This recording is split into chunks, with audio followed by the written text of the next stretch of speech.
Y'all know what time it is. It's 1 o'clock, although it's not 7:30. But y'all said 1 o'clock will do, right? So, hey, here we are, 1 o'clock. It's time. It's the Accountability Solution brought to you by Ebony Macho. Come on. Hey, T-Mac, thank you so much for joining. I appreciate you. I'm looking for my 7:30 a.m. crew. Y'all come on in. Come on through. Hey, Roshana, my new sister. I love you, girl. I'm out here in this ATL sun, right? So I don't know if y'all can see me. I'm in the back seat. Just got to Atlanta. To Hotlanta. I'm down here on business, but I have to remain accountable to my accountability crew, right? Yes, it's time. It is 1 p.m.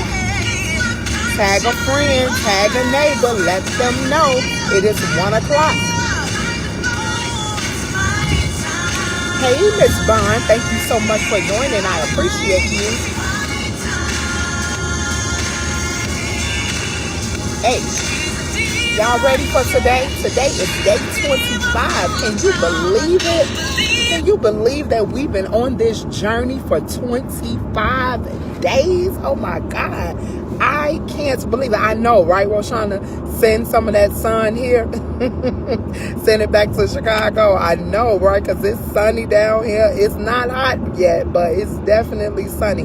Hey, twin. Thank you so much for joining. I love you. Friday is your big day, and I can't wait. So I'm going to be walking down the aisle. Don't forget, make sure you tell Tony exactly what I told you, and that is when you walk down the aisle, I will be moving from my place in the bridal party line, and I will be walking down beside you because he has to know that he is marrying both of us.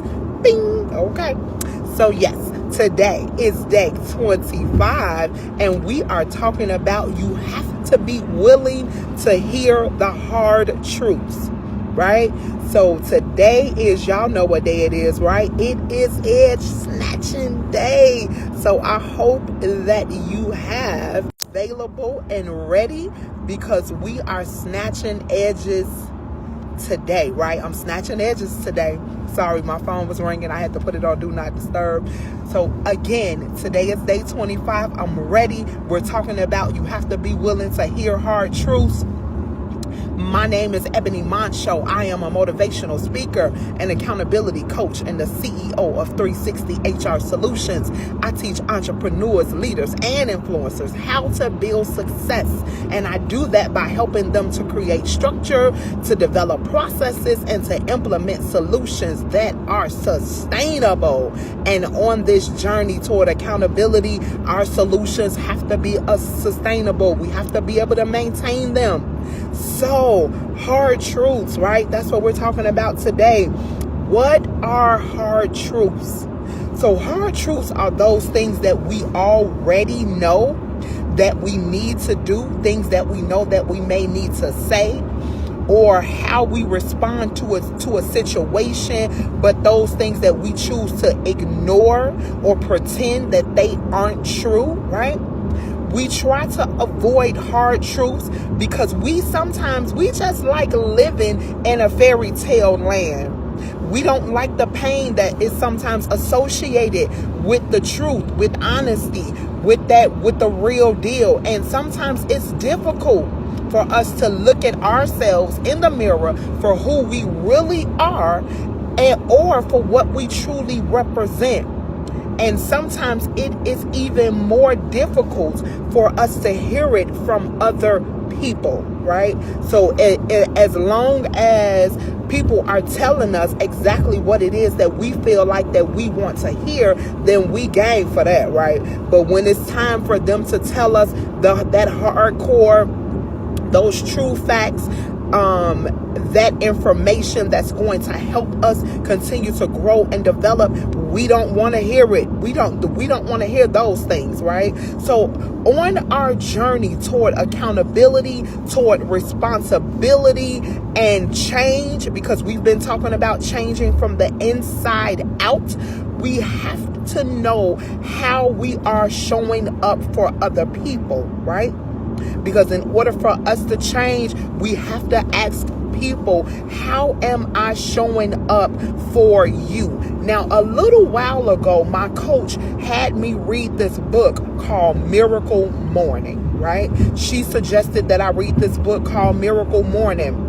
And not only was that book life-changing, transformational, but at the end of the book, there was an activity that required me to have to hear hard truths about who Ebony was from other people. So there was this activity that required you to email all of the closest people in your circle, and you had to ask them, how am I showing up for you? So you had to ask them to give you 3 strengths about who you are, 3 areas of improvement, right? And those things really, now think about it. Now, when you're asking people to email you 3 strengths and 3 areas of improvement, unless you choose not to actually read the email, right, you have no other choice than to face the truth about how you are showing up for those individuals. So were there some things listed in those emails that offended me? Of course it was. Was there some things that people said about me that I was hurt by? Of course it was. Did I want to defend myself? Most definitely, because that's our innate, that's our first reaction when we hear something about ourselves that is a hard truth, right? We want to automatically defend ourselves. That defense wall, that mechanism automatically shoots up, and we want to, that mouth that we have, it wants to fire back. But I didn't, because I was in a place where I had decided that I wanted to change. I wanted to be a different Ebony, and I wanted to show up for other people in a way that they are able to receive me, because I can't call myself the accountability coach and then I have no one to coach because they don't want to deal with me, right? So I had to recognize that this was part of my growth process, right? It was part of my growth process. So I took in what people had to say about me, and I started to make the necessary changes so that way I would show up for people in a different way. And that's what I am saying to you today. You have to do the necessary work so that way you can hear the hard truths, and you have to be open and receptible to those things so that way you can do the work, so that way you can change. Now, the brain, right? The brain, this tool that we have, the brain, it doesn't like to receive information that threatens our self-esteem, that shatters any pre-existing beliefs that we have, or anything that's going to make our daily lives more difficult or threaten our status. So when we admit that we're wrong about something, or that we're even partially at fault, or something isn't easy, or even something when we know that it's for our own good, but we are too stubborn to really admit that thing, that's because we understand and we recognize that truth hurts, right? And we want to automatically protect ourselves from the pain that's associated with the truth. So we automatically find a way to shut down. We stop listening, and we automatically resist that information that's coming to us, no matter how much it's going to help us.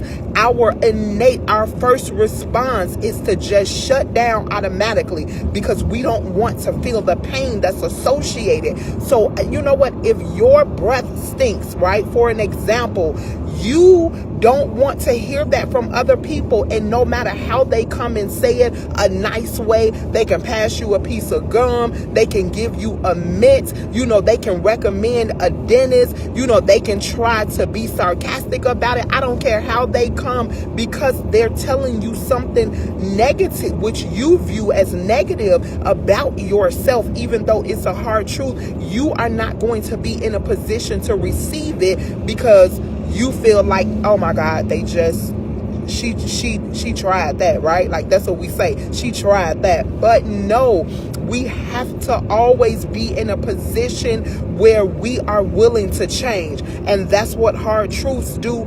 They demand a change from us. Now, do you honestly believe that people can't see your shortcomings anyway? I mean, people can automatically see who we are, and they automatically know our shortcomings anyway, right? And so the sooner we are aware of our areas of improvement, the quicker we can get to fixing them. Because that's what this journey of accountability is all about. It's about fixing ourselves from the inside out. So the sooner we can recognize our areas of improvement, then the quicker we are able to fix them. And Jillian, I see you. I see that you're saying if it's done in decency and in order. And I have seen it in my past where it's been done in a decent manner. It's been, people come to you from a true and genuine place. And some people just cannot accept reproach. They cannot accept it. I don't care who it is, how it is, when it is, where it is. They are just not receptive to that hardcore truth. So I'm praying that, as we continue to grow and develop, and we are on this journey to be accountable for our own actions, when people come to us with information that is a hard truth, before we allow our mouths to respond, we first listen with our ears and with our hearts. Now, there are 3 hard truths that we must all face. So I hope you have your pens and your paper, your notepad, your journals ready to take down this information. There are 3 hard truths that we all must face. Now, the first hard truth is that I don't care how much money you have, money will not buy you happiness. And some people believe that if they actually had all the money that they needed, that all of their problems would go away. But try talking to people that have an overabundant flow of money, and they will let you know that the more money that they have, the more problems that they have. Right? So your problems are not going to go away. You're just going to replace them with new problems, because then you're going to spend more. And what you're really doing when you feel like money can buy happiness is that you are chasing that feeling of fulfillment, that happiness, that peace, that joy. And no matter how much money you have, you cannot get that. So you have to figure out in your mind, how does it benefit you to be financially rich but still poor in spirit? Right? So I want you to write that down. If I had all the money in the world, but I was still poor in my spirit, I was still broken in my spirit, how is that going to benefit me? That's what we're talking about on this journey. We are fixing those broken places so that way we can be more responsible to our destinies, to our purpose in life. The second hard truth that we must all face is that there is no such thing as perfection, right? I know there are a lot of people out there, including me at one time, felt like we have to do everything perfectly. But there is no such thing as perfection. Perfection is the belief that there is some island out there that exists where nothing goes wrong. And how many of us already know that there is no such thing that exists? Something is going to go wrong all the time, right? Perfection says that there are no failures, there are no mistakes, there is no need to have a growth mindset, because if I'm already perfect, then that leaves no room for growth. So perfection on its face is unrealistic. It's an unrealistic view of reality. And there is always an aspect of your personal and or your professional life that you could tweak, that you can improve, right? And of course, we all strive for excellence. That's what we're supposed to do. We strive for excellence, but quit looking for perfection. Quit saying, you know what, I'm going to start my business when I get this perfected. I'm going to return to church when I get that perfected. No, right? We have to go in our broken places because that perfect process does not exist. And what does exist, however, is the process that you create for yourself, and that works specifically for you. Because we all have a process that's going to work for us and for us only. So there's no such thing as a fully lit path, y'all. So if you're looking to start on your journey, once you see the entire path already lit from start to finish, then you will never get started. You have to start with that dim light that you see at the beginning, and you have to trust and believe that the path is going to be lit for you along the way, right? So believe in whatever process it is that you choose for yourself and enjoy the process. We already said that the end result is not in you finally accomplishing the goal, but it is in the journey where you grow. It is in the journey where you develop. So stop looking for perfection. Now, the last one, and this is where I believe that I'm going to snatch a few edges, right? So hold on to your seat. If you got a wig, hold on to it because it's about to go down. The third hard truth that I want everyone to recognize and to realize and to really hear me well: stop complaining because nobody cares. That's a hard truth that a lot of people need to hear. Stop complaining because nobody really cares. Complaining makes you feel better, right? It's not about the other person. It makes you feel better because we use complaining as a coping mechanism to help us deal with unpleasant and unwanted circumstances. And when we complain, what we're trying to do is get others to be in agreement with us and to sympathize with us, because we're hoping that that's going to help us deal with the pain and the discomfort that we are experiencing. You are complaining without doing anything to change your situation. And that's the part that no one cares about. So if you continue to complain, but there are no action behind it, no, nobody cares. So constantly complaining and playing the victim card, baby, it's not attractive. No, that's not sexy. That's not sexy at all. So stop complaining. Stop posting pictures on Facebook. No, baby. Nobody wants to see it. Nobody wants to see it on Instagram. We don't want to see it in Snapchat of you in your hospital gown. We don't want to see your rants about how not fair life is, your sad stories. No, we don't want to continue to see that. Take control of your destiny today. Be accountable for your actions, right? So that way you can recognize that complaining benefits nobody but you. Right? It benefits nobody. Start today. Say to yourself, I'm going to stop complaining. If I need help, I'm going to reach out for help. I'm going to take in the help that's given to me, and then I'm going to move on. I'm not going to continue to talk about how I'm overweight. I'm not going to continue to talk about how I don't have the finances, but I'm going to do something about those things. So remember today that money won't buy you happiness. There is no such thing as perfection. And baby, stop complaining because nobody cares, right? It's all for you. Today we were talking about We have to be willing to hear the hard truths on our journey of accountability. It's about those hard truths, and those are the things that are going to change us from the inside out. Remember, you are listening to 28 days of accountability. Today was day 25, and we only have 3 more days to go.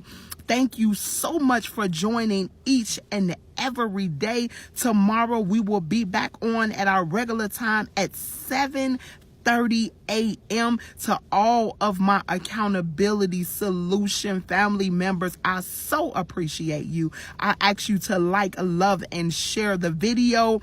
I am down here in Atlanta recording, right, a TV show, a gospel TV show. So I will be sharing that when we go live on Wednesday. But I ask that you pray for me and my partners as we are out here doing what God has ordained and called us to do in this season. Remember, my name is Ebony Moncho. I am a motivational speaker and accountability coach and the CEO of 360 HR Solutions. I teach entrepreneurs, leaders, and influencers how to build success. And I do that by helping them to create structure, to develop processes, and to implement solutions that are sustainable. Remember, it is your time. It's time to change. It's time to live. It's time to grow. And it's time to walk in your purpose and in your destiny. I love you all, and I will see you tomorrow morning at 7:30. It is your time.